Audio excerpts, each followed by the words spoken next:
Good morning, everybody.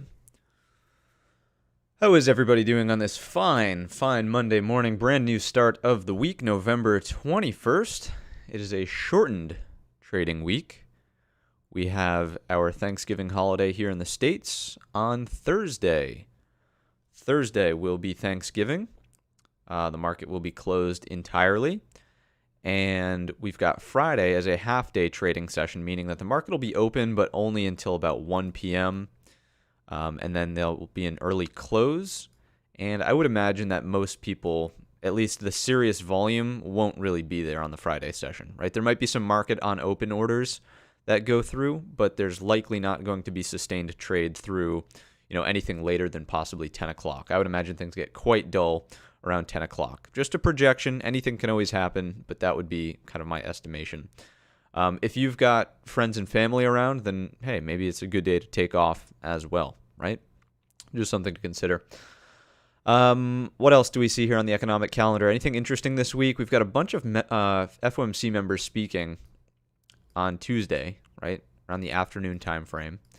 So it's something to be aware of. We know that the Fed has consistently been trying to talk down the market, bringing prices lower, but with their hawkish stance. But it's not really working, right? It's not really working. The market's calling the bluff of the Fed. We've known that for a couple weeks now.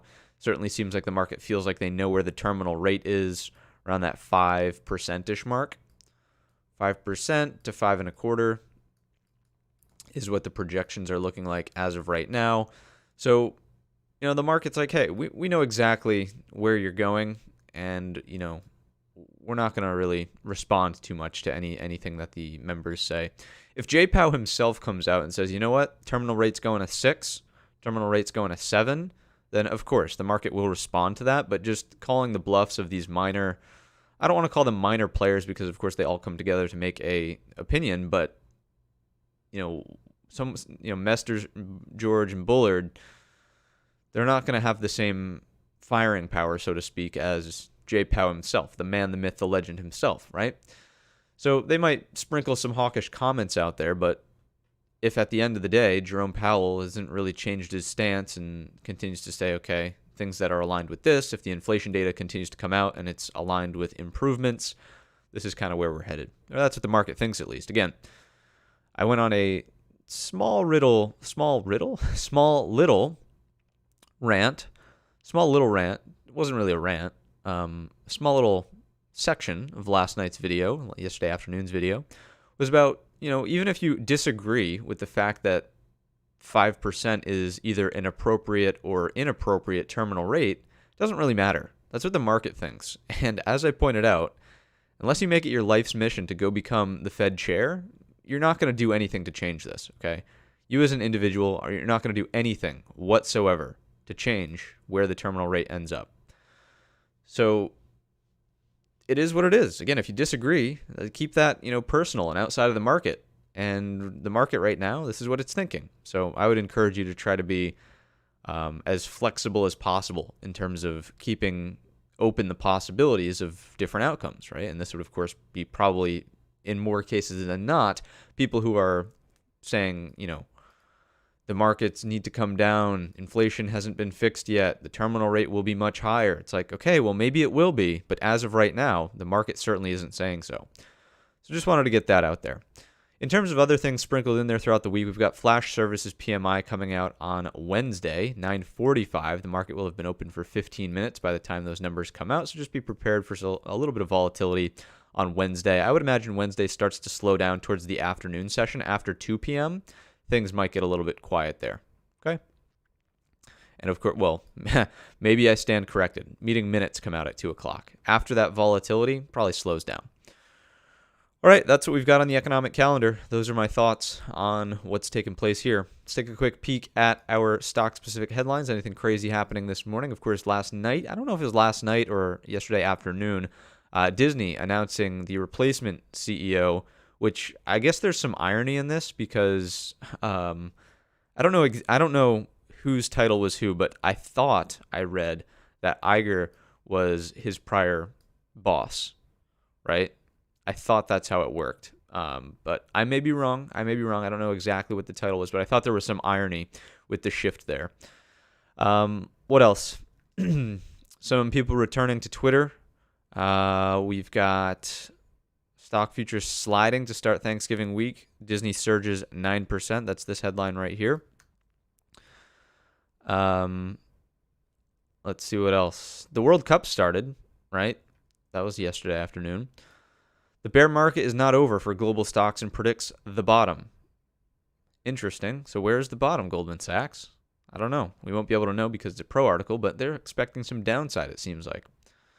What else? Some Amazon news. 65-inch Fire TV is better and currently costs less than last year's model. That's a good thing, obviously. That would be a indication that inflation could be coming down, right? It's a single item, of course, but price of goods coming down. What else? Layoffs mounting, but Main Street still can't find workers to take jobs. In the service industry, it's a little tough still. We'll see how long that lasts. FTX collapse continues to go on. Berkshire Hathaway hikes the stake in Japan's 5 leading trading houses to over 6%. That's a pretty considerable stake for the good old man Warren Buffett. So I don't know what those leading trading houses are, but emerging markets, or not emerging, but foreign markets. Patagonia and the end game for profits in a world of climate change. No. Biggest movers pre-market. Disney, Carvana, Coinbase. FTX will restructure. FTX will sell or restructure. Yeah, I don't believe either of those things will take place. I think it's just going to fizzle out. What else? We're looking for stock-specific stuff. Goldman Sachs upgrades this new shoe stock. Predicts 65% upside as more on Wall Street get on board. I don't know what it is. The picture there isn't really offering much insight, but upgrade nonetheless. Probably consumer staples, right? What else?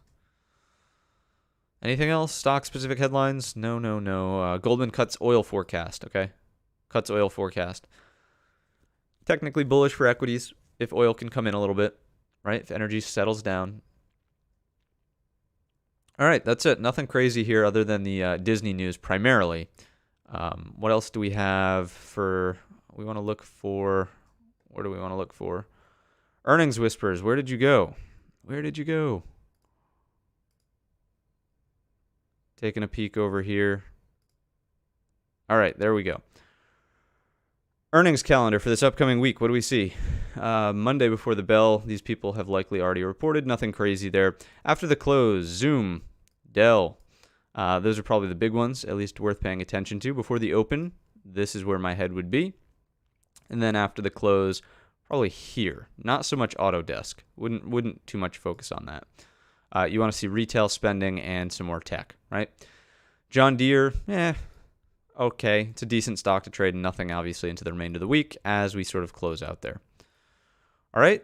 That is what I've got for you on the earnings calendar. Pretty quiet week, obviously, with the whole Thanksgiving holiday.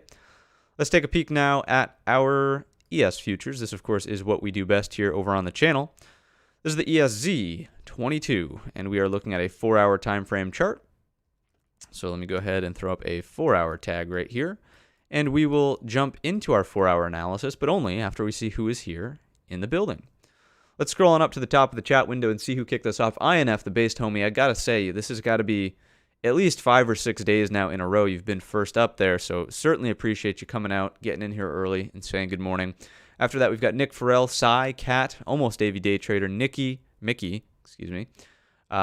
We've got Flip MD, we've got Mudaman, Chloe, Todd, Plant-Based Will. We've got To Infinity and Beyond, Ryan Speed, Ramona, Pete and Repeat with the pizza slice. Hopefully everybody enjoyed their pizza for dinner on a Sunday night. I actually myself had fried rice, so I didn't even have pizza, even though that was the key word. We've got Chong, we've got Guy, Raul, DP, Ross Muir, we've got Live Better, M. Leonard, we've got Ray H. Who else do we have? Jay Hicks, Corey, Dan, Roger Tutt, ML, Daniello, we've got Todd, G Money, Ty, Alex Dickinson, Leaf Floating on a Lake, Team 21, Trading Vibes, we've got Kyle Stearns, Jay with the Gold Cash Bag, Lord Trader Johnny Whitaker, Raz, the Sankofas here, Rolando, Chris, who else? We've got Kevin Weston, A. Ramus, Doug K. Who else? I'm looking for some green names now. Stevie J, Inza, Susan Virginia Beach, Siege, We've got Steve V. We've got, who else? I think I got everybody. I think I got all the green names at least. So that's going to wrap it up for shout-outs. Again, if you want to be mentioned early on, then just show up sooner and say something sooner in the chat, and I'm sure I'll get you. With that being said, let's dive into the 4-hour chart. What's going on in the ES? Certainly getting some healthy-looking consolidation up here towards the highs, but threatening this level, right? We closed above on the Friday session, but now it's looking like we might come back down underneath. I'm seeing some signs of concern, and hopefully we made that clear in the weekly watch list video as well, with some looking a little bit more risk off as opposed to risk on, especially noting what's going on in the Russell futures. We'll take a look there momentarily. But remember, you've still got your trend line that looks something, oops, that was terribly drawn. Let's try that one more time. You've still got your trend line that looks something like this. We know that we technically can still support around the CPI gap close area in here. So 4-hour trend is still intact on the upswing. I would say that if you're arguing for a downtrend, yeah, maybe on the hourly chart, I would start looking at this as a considerable lower high. But from a 4-hour trend perspective, I would say like broad highs, broad highs, broad highs. It's really got to be something that makes a significant push, lower high, likely underneath this area. And then we can kind of look for a possible breakdown of the trend line, right, off of a lower high. Something that goes boom, boom, boom. All right, so 4-hour trend still remains intact. I would not yet concede that this is a 4-hour lower high, although yes, literally on the 4-hour chart, it does look like a lower high. To me, these are just kind of like, this is the high zone. This was the higher high set, okay? Let's take a look at the hourly chart.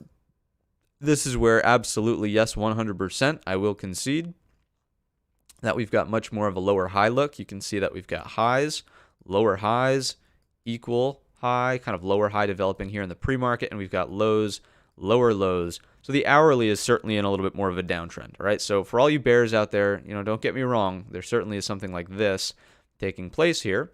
We're at the upper resistance trend line, and also, again, that coincides nicely with this breakdown point. Remember, we had support, prior high as well.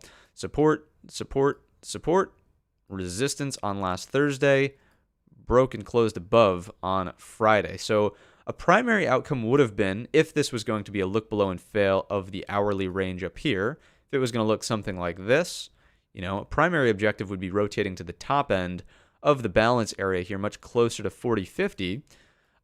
But with what's going on in the pre-market currently, I don't know that that's on the table immediately for today's session. All right, so I would wait for some resolve around the lower end of balance.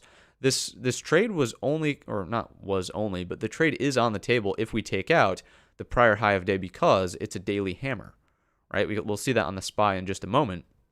But if we take out a daily hammer high, that's where you look for some upside. And currently we're opening, I don't want to say too far away from the prior high of day, but certainly not as close as we could be. It's not like we're opening here in the overnight session, right?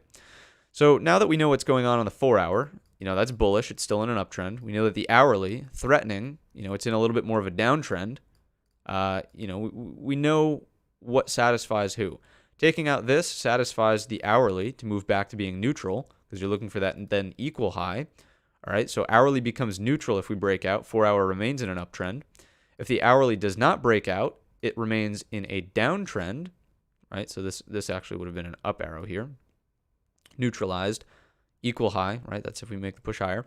If this does not break out, if this stays sideways here and moves underneath the balance lows again, so we're kind of trying to resolve that in the pre-market as we speak. If it firmly pushes away to the downside, 4-hour trend probably starts to become jeopardized, right? So this would lead to 4-hour probably going neutral, okay?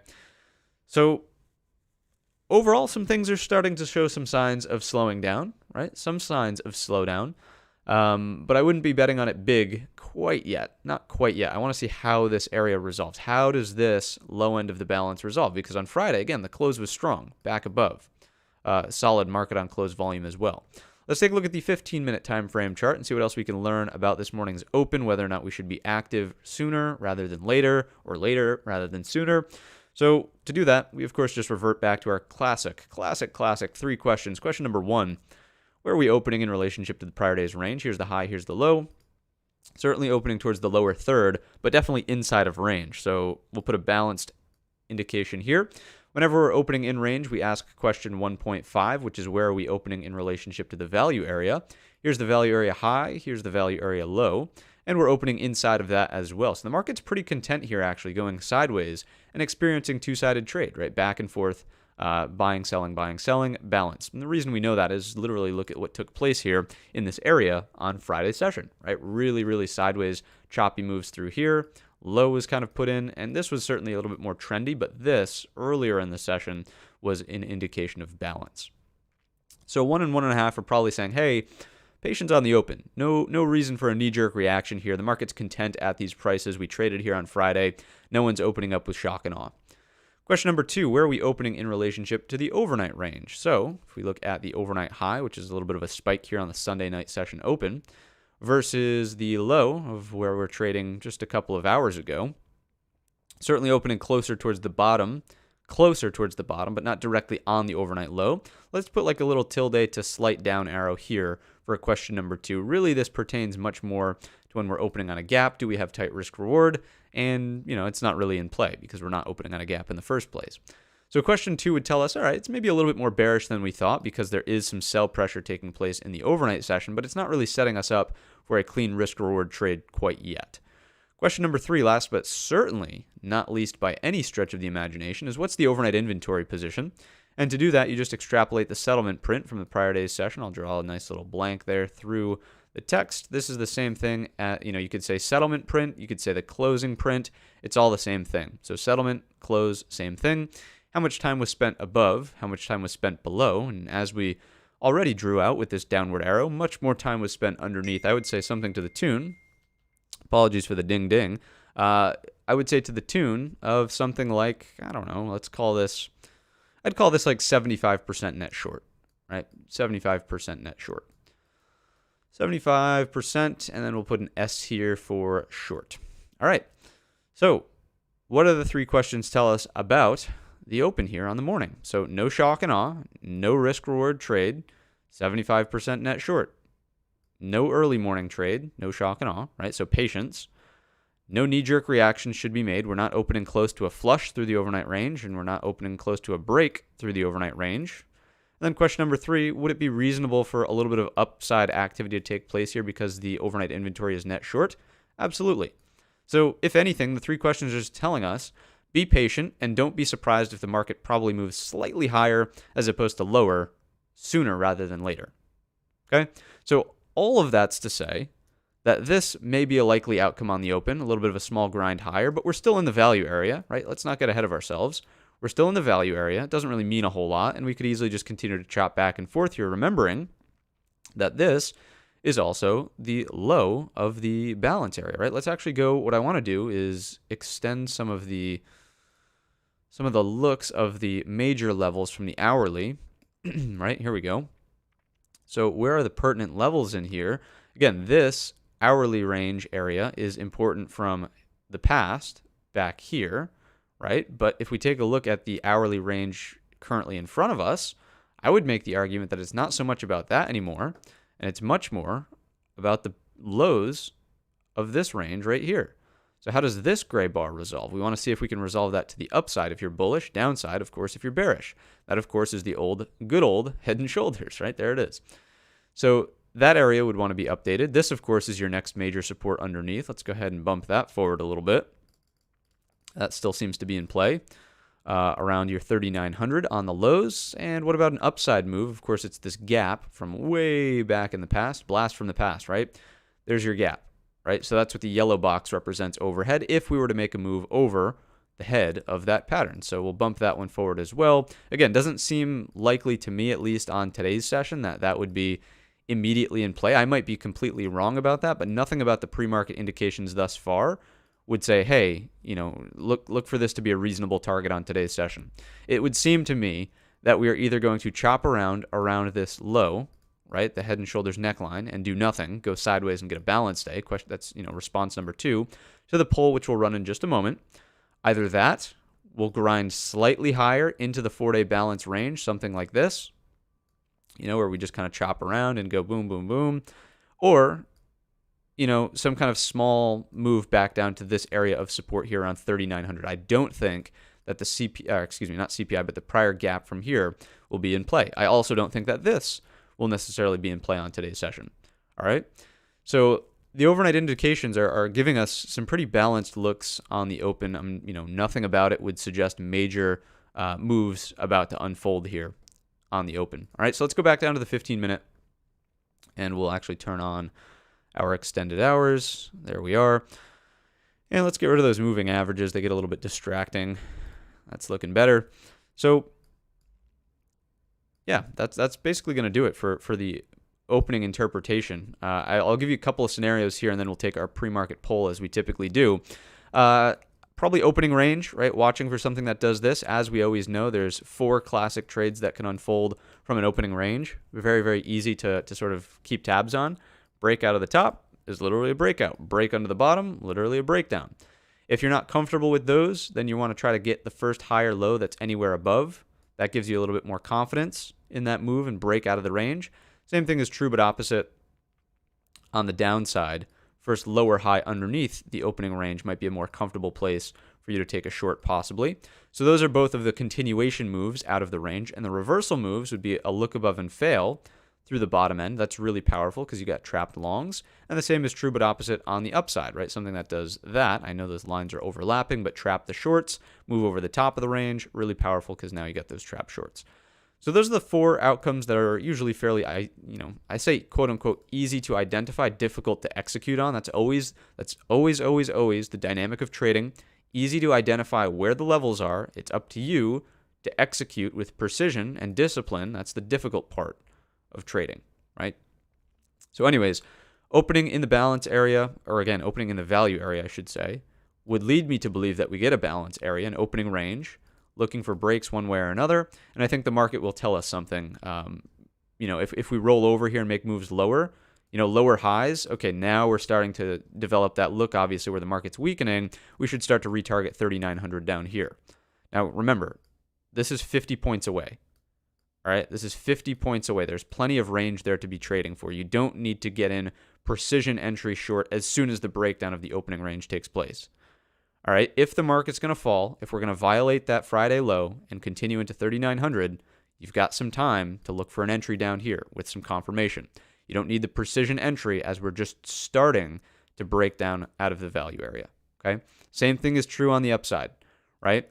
If this grinds around and then breaks out, I'm not saying don't take like a scalp long out of the range here because we do have technically single prints on the market profile and thin structure that you can just visually see over here from Friday. I'm not saying don't take the long here, but I'm just saying that the next overhead target is way overhead, right? 40.50. You don't need to be the first one in the door, getting the breakout here if it's just going to grind around and chop around. You might wait for some confirmation, higher low, and then a break of the prior high of day that gets us up through this range. Okay, so I think it's a patience play. There's nothing real obvious about what the 15-minute chart is telling us in this value area. The higher time frames are mixed now, with the 4-hour uptrend being intact still, the hourly trend being a little bit more neutral. The daily trend has that daily hammer candle that printed. That's Friday, right? Yesterday's candle looks something like this. If we were to draw this in as a daily bar, it would look something like this, right?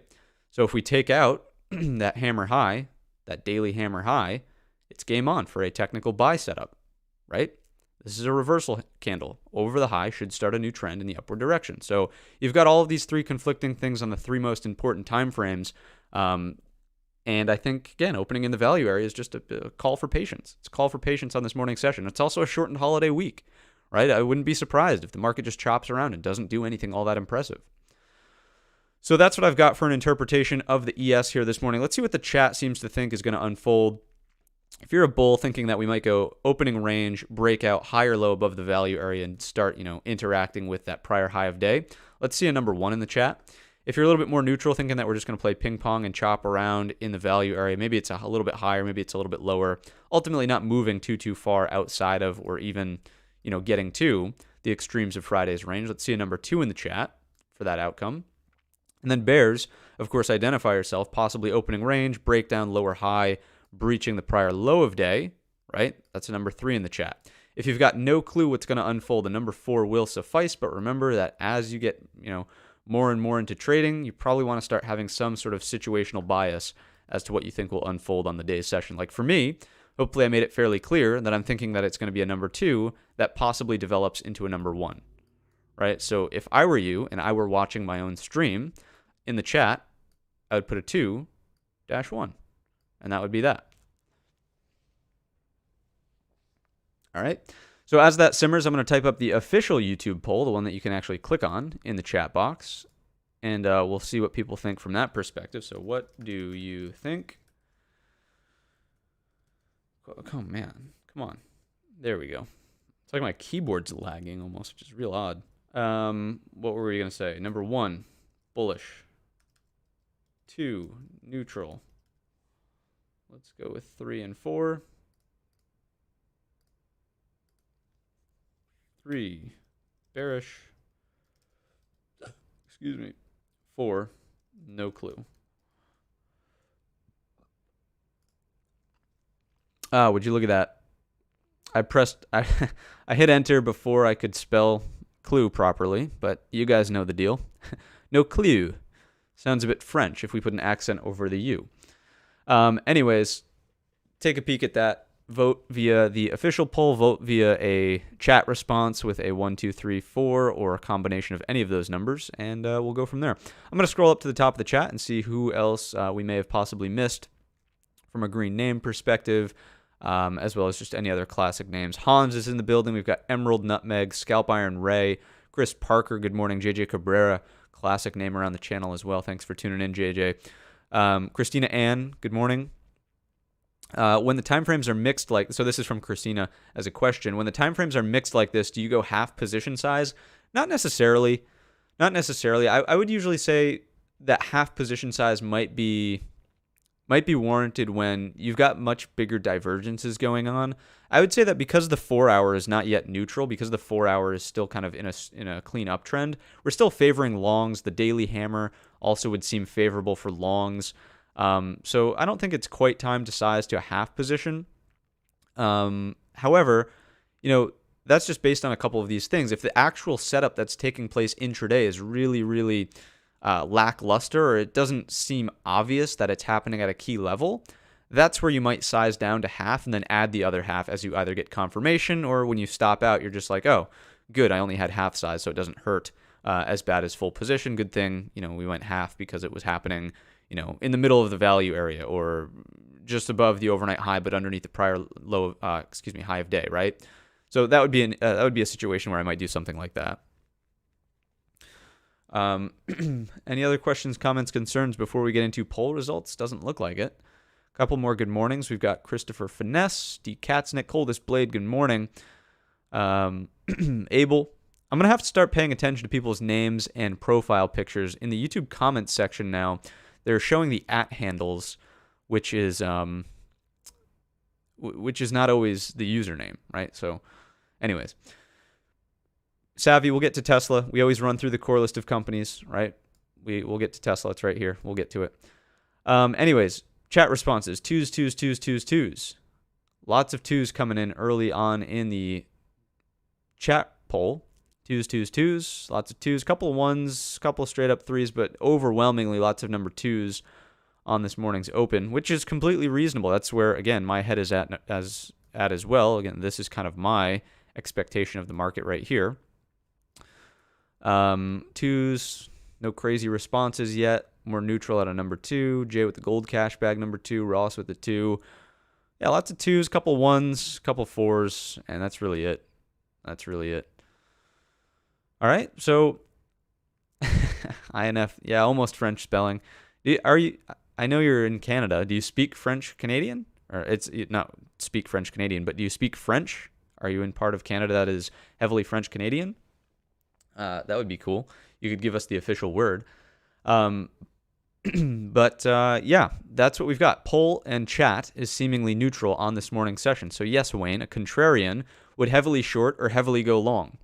They would just do something that's aggressive. I don't necessarily know that short would be the preferred move there, but we'll see. What else? Any other questions, comments, concerns before we continue along? Nope. Good to go. All right, we're moving along. Let's take a look at the NQ for the NASDAQ 100. What's going on in the NASDAQ stocks? So NQ is up next on the chopping block. Let's move on up to the 4-hour time frame chart, see what's going on from this perspective. A little bit more bearish, right? You can see that we actually are trading back down underneath the top of the balance range from here, roughly. A little bit of hang up there on the first attempt, but ultimately blasted right through. I still think that it's reasonable. We're trying to search for that 4-hour higher low. I would not be willing to concede that the 4-hour is in any type of downtrend. I would say that the 4-hour on the Russell is trying to find a new uptrend, right? This extremely neutral, no real trend in this area. Now we've got lows trying to build out a set of higher lows. Like the 4-hour is trying to prove to us where that 4-hour higher low is. Now, if this breaks down and gets a little bit worse, anything underneath Thursday's low, that starts to become concerning, right? Then we're looking for that CPI gap to fill and a move down into here. That's the downswing in the NQ, and the look is not great as of right now. Just like in the ES, let's take a look at the hourly chart, and this is where we can clearly see there's a little bit more sign of weakness, right? We've got highs, equal highs, but lower from here, right? And we've got lows, lower lows, definitely in an hourly downtrend in this little segment of the chart here. So this one is much more mixed, where the 4-hour is trying to prove to us, it's trying to move from neutral to an uptrend.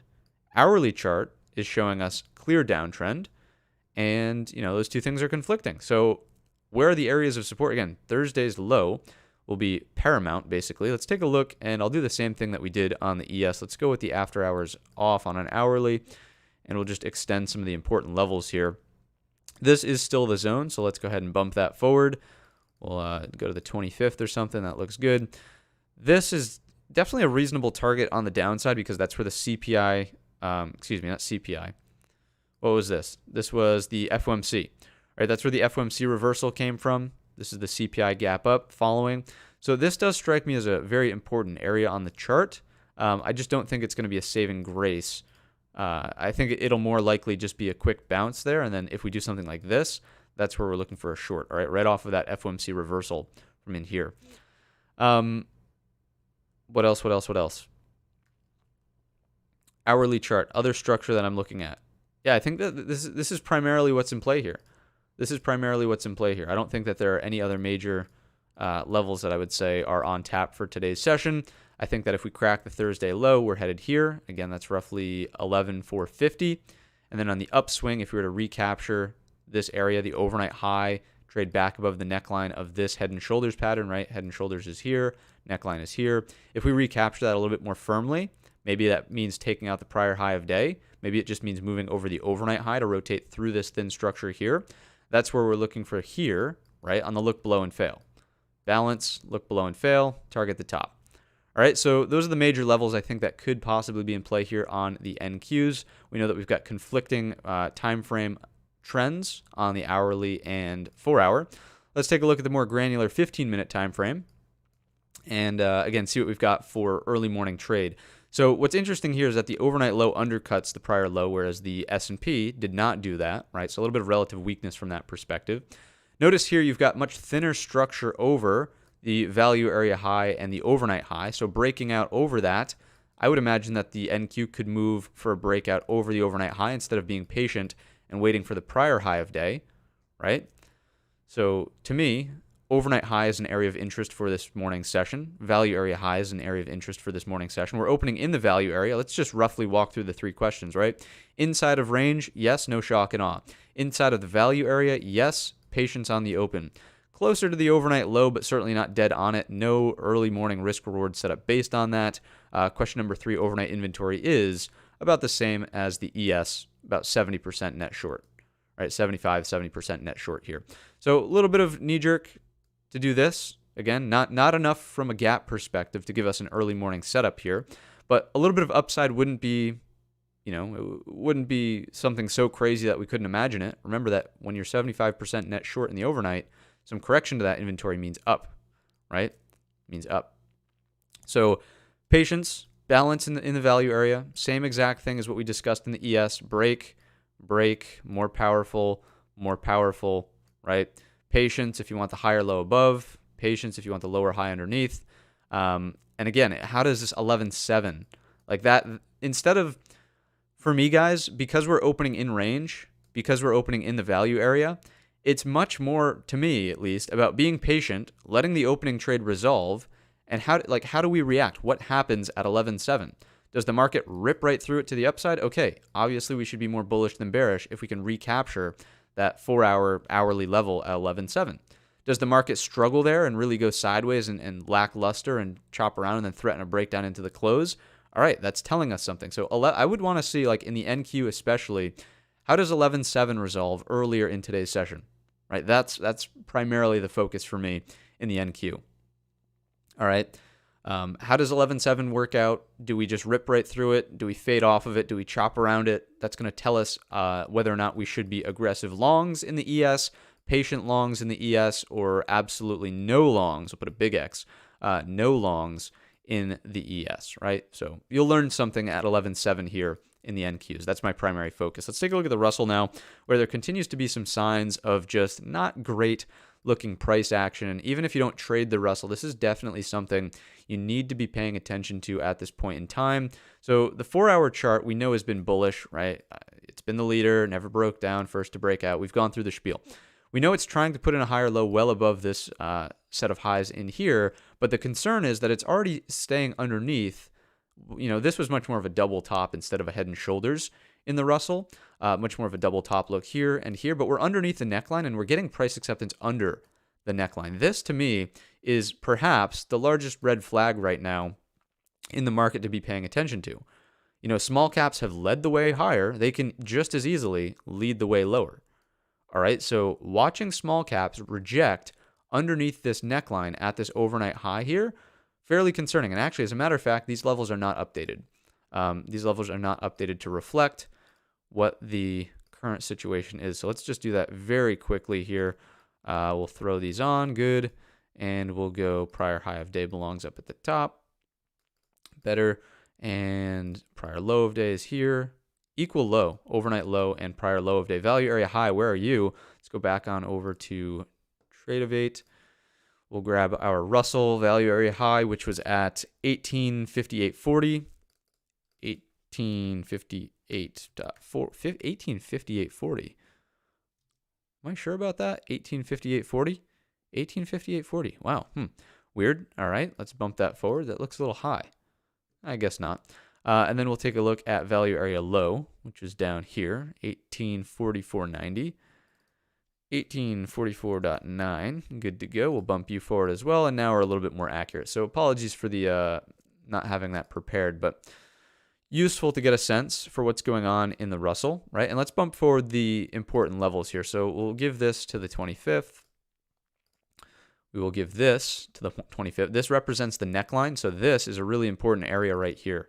Right around this 18, let's call it 1870, right? 1870, the neckline of the double top, touch 1, touch 2, neckline, rejected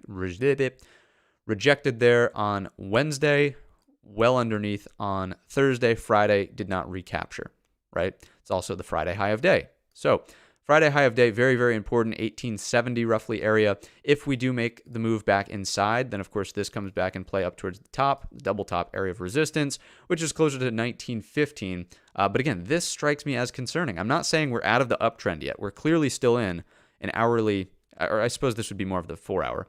We're still in a 4-hour uptrend, right? That's clear as day. But as we start looking at the more granular price action, you know, we're accepting underneath. This is a building block in the wrong direction. Remember that the market likes to make stair steps in the upward direction in a healthy environment, right? You make a bull push, you consolidate that move. Bull push, consolidate that move, so on and so forth. This is so far a stepping stone in the downward direction, more of some bearish contentment, right? Something that looks like this. So this is my concern. Hopefully I've hammered it into your brain that the Russell is worth paying attention to. I think that this has really helped out. This has really helped out in being on the right side of the market throughout the entirety of this kind of push here over the last couple of months. Russell, 15-minute time frame chart. Inside of range, yes, no shock and awe. Inside of the value area, yes, be patient. Put a check for that.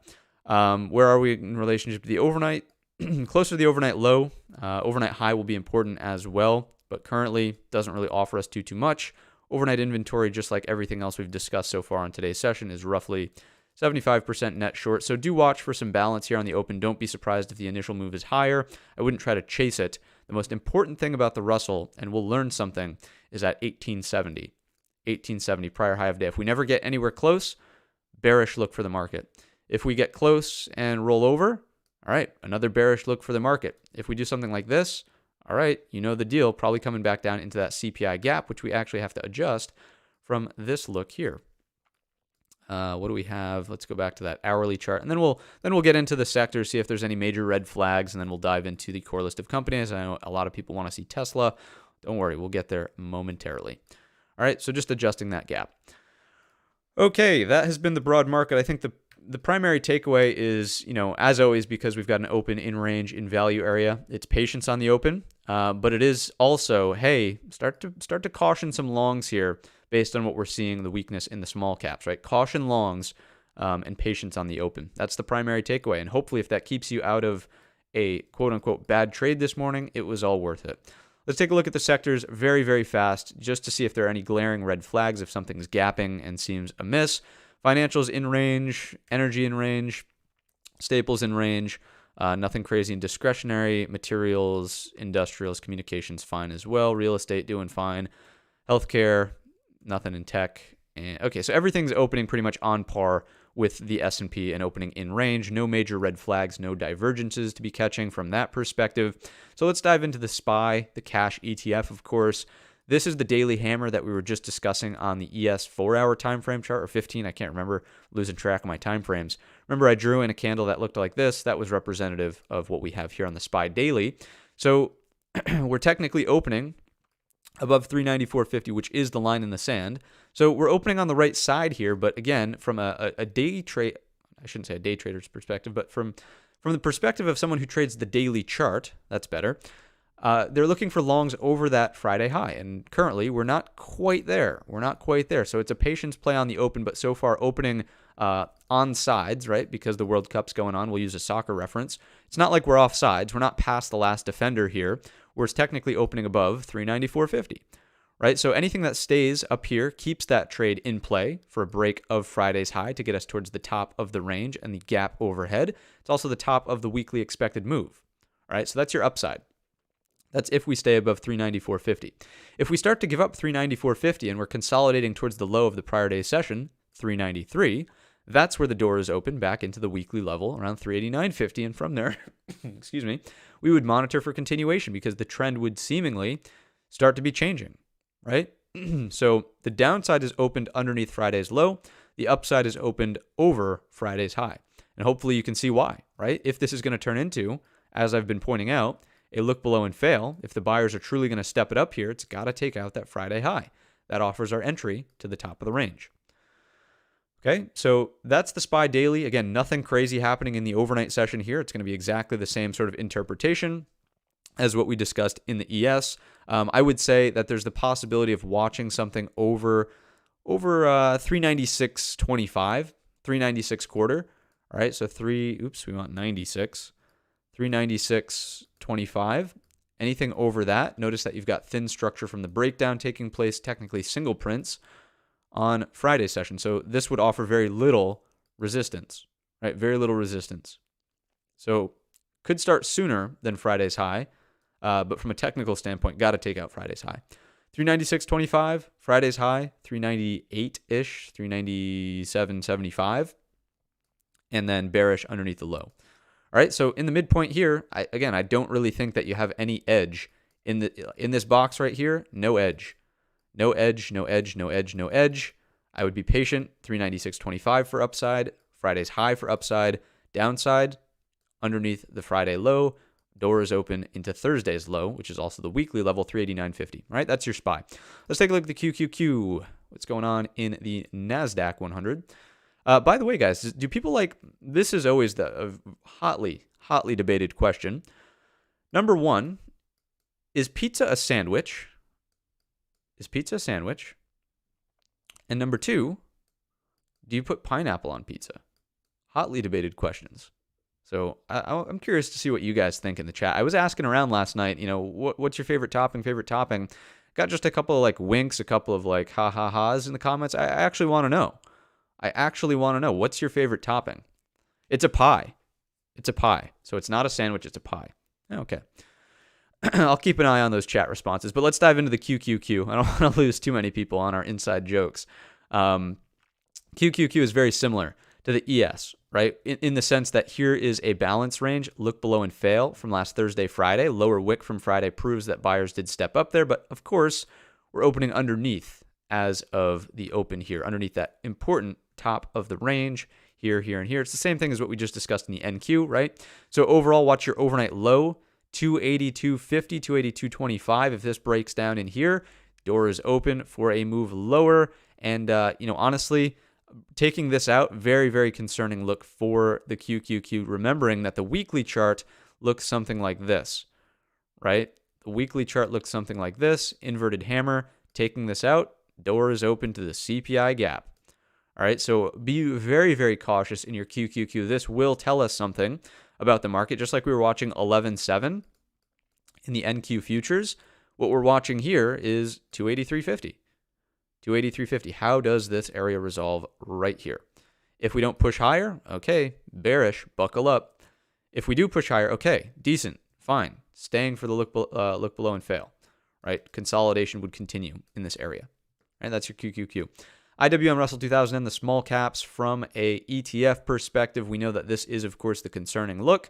Hopefully you guys could recognize this is the exact screenshot that I used in the thumbnail of the video. I said something like, this makes me nervous, right? It's this lower acceptance underneath the double top here that's making me nervous. The rejections underneath 184.80, whereas SPY and the Qs both made it back into this original box here for Friday's close. So this is what has me feeling skeptical. Small caps, if they're going to continue to lead the way, it's all about 184.80. As of right now, we are not opening anywhere near that area, so has to strike me as being slightly more bearish than bullish. All right, so I'm seeing the arguments for things to slow down and possibly offer deeper pullbacks on these daily time frame charts. It just depends on how we start to resolve things earlier on today's session as opposed to later. We know that we're in store for some balance on the open, so don't be pressing the bet trade-wise, but we're going to learn things about the market early. It's also a Monday, right? It's a Monday. You do not have to make your entire week on a Monday trade. Today to be learning about the market tone for the week. It's a day to be sort of taking in information. And also it's a day to recognize that, hey, it's possibly going to be a choppy trading week with holiday traders taking flights, holiday traders taking buses, trains, however people move around, right? So something to consider. Let's take a look through the core list of companies. We've got 9:21 on the clock, doing fine on time. Apple opening on a little bit more of a bearish look, no doubt about that. I mean, certainly everything else is opening a little bit more firmly in range, whereas Apple is much closer to the Friday lows. So this is actually looking like a breakdown possibly, or a breakdown being a likely scenario. Underneath 150 in Apple, look at the structure underneath us here. Very, very thin from that bullish engulfer that printed last Thursday. So a short underneath 150 would probably start to target this area. Just, what would that be? 148.75. All right, the breakout level from here. But, under 150, yeah, the door is kind of open for the sellers, I would say, for a reasonable pullback, right? So 147.75, just above basically our daily level here from those two lows. Apple, it could be turning into a bull flag. So I wouldn't overstay the short welcome. I would think of this as a bit of a scalp, right? I would not overstay my welcome there. It could bounce and continue to consolidate like this, and you don't want to be caught up in that as a short. The larger shorts, of course, will be underneath, again, 147.65 to do something like this. I'm just not seeing it currently. The 150 short is, again, just a quick S for scalp. Don't overstay your welcome on that. If we rotate higher and we just bounce around in the prior day's range, again, I wouldn't really want to be overly involved. Look at the trading action in here. Very choppy, not very trendy. This is beautiful. This is trending activity. This is not. I would not want to be involved in this. I would want to be involved in something that looks like this. So overall, if Apple does move higher, if it respects 150, I'm not necessarily convinced that it's a long trade either on this morning's session. Netflix, taking a peek. Really impressive here. Right? Obviously a sympathy move to the Disney play. Opening above all this consolidation from the prior afternoon does strike me as solid. However, look at what we're trading into. Really solid red-bodied bar here. Again, this is in a bit of a tricky situation based on these two bars in here. Firm breakdown of the 303.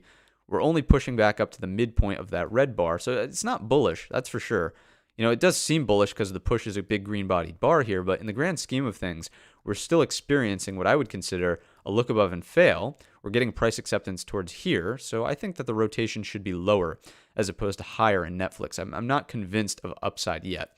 For me to get back on the upside train, it'd have to be price acceptance over 303 again for the gap overhead. And I know you might be saying like, hey, there's a lot of price action that can take place before then. You're absolutely right. I'm just not seeing a convincing argument for it right now. The buyers, if they were going to do it, they had their chance for consolidation here. If this catalyst, the whole Disney thing and the sympathy move from Netflix is going to be like a true solid move and meaningful, it's got to consolidate back above 303. Right? That would prove to me that it's meaningful, and then we can go from there and see if the buyers step back up over 311. So Netflix, not in love with where it's opening.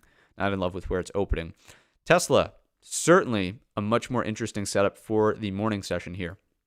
Right? Tesla opening on a very slight gap down, but underneath the bear flag lows. So this is not something I would recommend that you chase short on the open.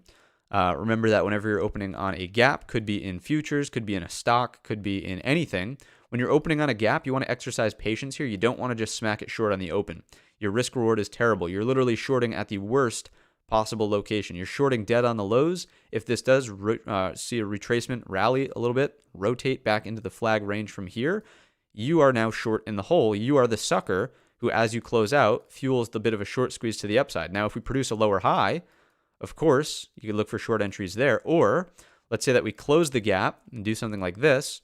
There's your short entry here, right on the back test of 177.12. The lows from here, a little bit of pre-market support as well. I would say back tests of 177 are attractive for setting up a new short entry, right? Something that does this. So be mindful that we could move higher first, but it's not necessarily a long in Tesla. I would not short it in the hole here. I would not smack it short on the open. I would be more tactful and try to pick off a lower high entry, or at least recognize that, okay, we're getting consolidation here. It's reasonable that we see a breakdown. The other situation, of course, is that say it does continue lower. Don't beat yourself up. Don't get FOMO on these types of moves because you will get hurt more often than not. But if this does push lower, let it go. Wait for the lower high. Hopefully it's underneath and clean off of VWAP. That's an entry point.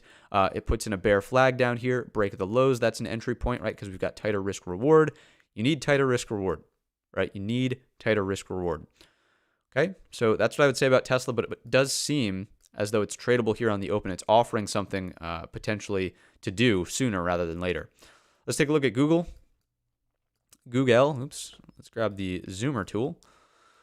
There we go, 4-day balance in play up here at the highs. That was a terribly drawn box. There it is, bouncing off the lows in the pre-market into the prior day's range. I would say that this is a patience play in Google until we either crack 96.25 or crack up and over $100.10, right? Nothing to really do in the chop range here. In the balance area, you don't really have an edge.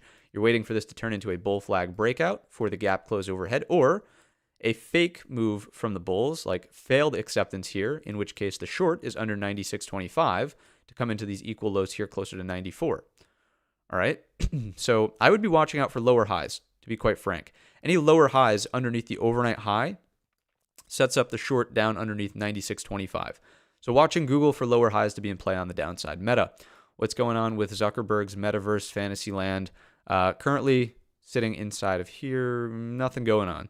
Again, I've been, maybe this is just me. Maybe this is my lack of, well, I guess it is. It's just my lack of confidence in this structure here. It's very, very ugly. It's not offering anything clean. Like the only thing I could potentially see here is a move back over 114.50 to rotate to this and possibly move into the remainder of the overhead gap. This seems incredibly choppy through here, We pointed this out in the weekly watches video yesterday afternoon. It just, you've got all these lows that could possibly act as support. You're opening close to the lows of this session.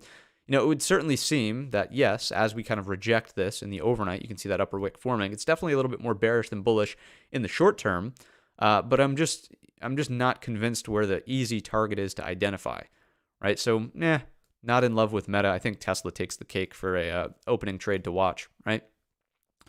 Let's take a look at NVIDIA. What's happening here? This also seems like a reasonable setup to be watching on the open.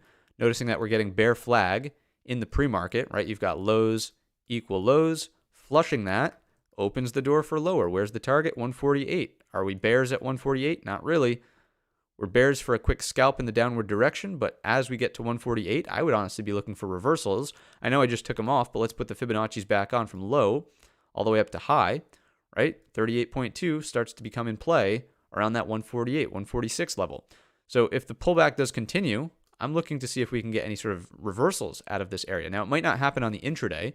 Might have to take, it might take printing a daily hammer that looks like this and then taking out the high. That might, be later on this week. It might be next week. Who knows, right? I don't know when this is going to happen, but 148, 146, certainly an area of interest for a reasonable pullback to start reversing back in the upward direction.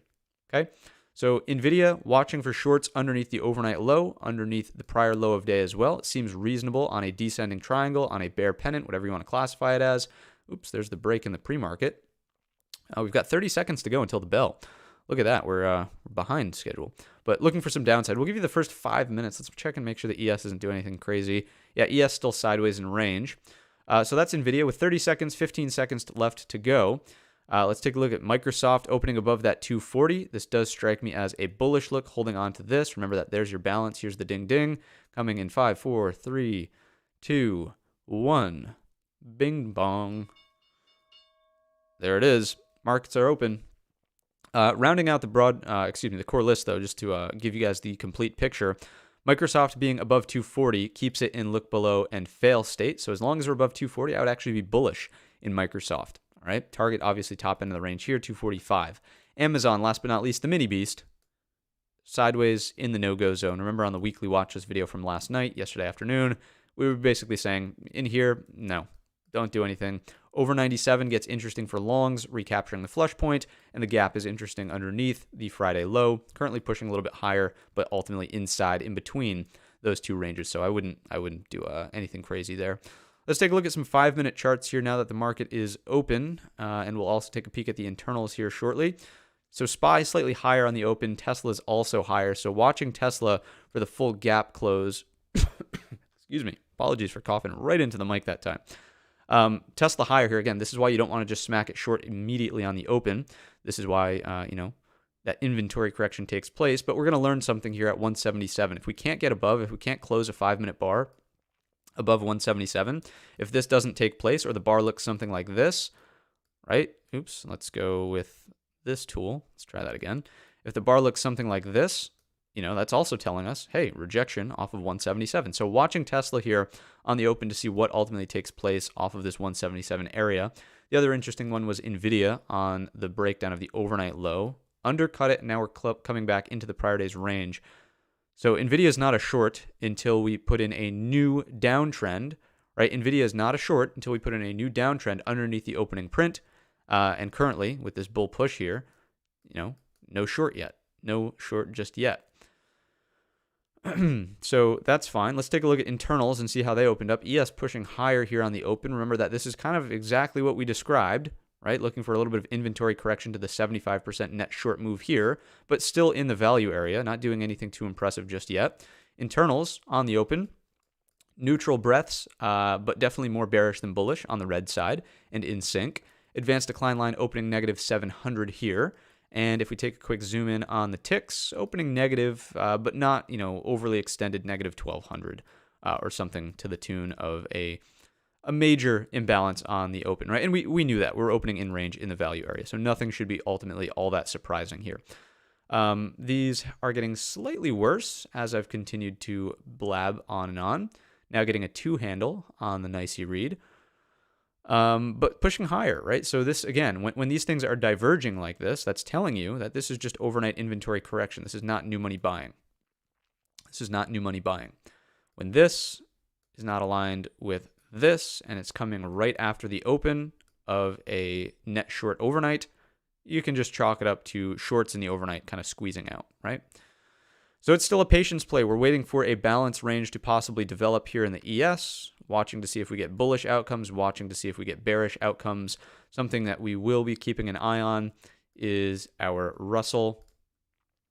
As we pointed out, Russell is all about 184 80. Currently not looking so hot.